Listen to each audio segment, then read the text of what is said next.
On the 99th time we fall into a frosty standoff, my girlfriend, Christina Davenport, does something she's never done before. She caves and breaks the silence. But she only does so to give me a way out because she's about to leave on a month-long business trip with her longtime crush, Adrian Blackwell. This time I, Jeremiah Kane, don't argue with her. Instead, I make her breakfast and see her off with a smile. Christina pinches my cheek and smiles at me as if I were a puppy. You're being such a good boy today. When I get back, I'll say yes to your marriage proposal, okay? What she doesn't know, however, is that the people who are truly intending to leave don't make a scene.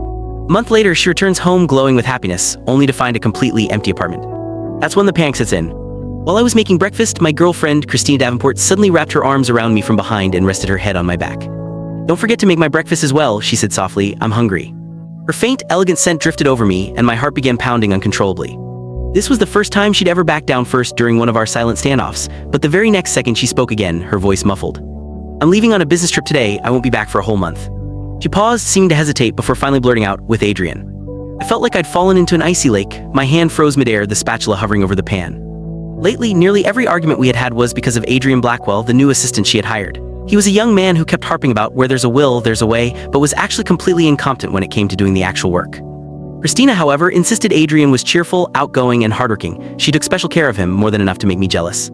Our most recent fight had been because I had collapsed at the office from a sudden cardiac arrest, yet she had chosen to take Adrian out for dinner instead. A bitter smile tugged at my lips, so her fleeting moment of tenderness was nothing more than a transaction. I nodded. Take care of yourself while you're away, I said. Try not to eat too much junk food. Christina seemed surprised that I hadn't argued with her today. After all, in the past, I get visibly jealous just seeing her talking and laughing with Adrian. She turned my face toward her, stood on her tiptoes, and brushed a quick kiss against my cheek. Don't worry, Jeremiah. After this trip, Adrian will be fully trained and I can let him handle things on his own. Then I'll try to take some time off and spend it with you. After breakfast, Christina offered to do the dishes. In the past, she'd always complained that the dishes were too greasy and that the dish soap was too harsh on her hands, so she'd never been willing to do them. I'd always indulged her and never made her wash a thing. This time, I said nothing. I just stood behind her and watched as she washed the dishes, an apron tied around her waist. She seemed to sense my gaze and turned with a smile. Haven't you looked enough? She teased. Once I'm back from the trip, you can look all you want. How about that?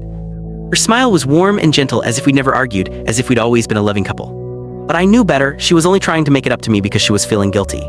I grabbed her suitcase and offered to drive her to the airport. She hadn't expected me to be so attentive today, and her eyes crinkled with happiness. Just as I was about to pull out of our apartment complex, another car drove up. The driver honked once, and Christina immediately placed her hand over mine, signaling me to stop the car. Then she quickly unbuckled her seatbelt, opened the door, and said excitedly, Adrian, what are you doing here?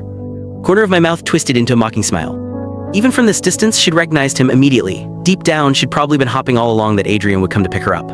Adrian opened the door, stepped out of the car, and leaned against it. He lifted a hand and waved. He was young and full of energy. Click the link on the homepage to watch the full follow-up for free.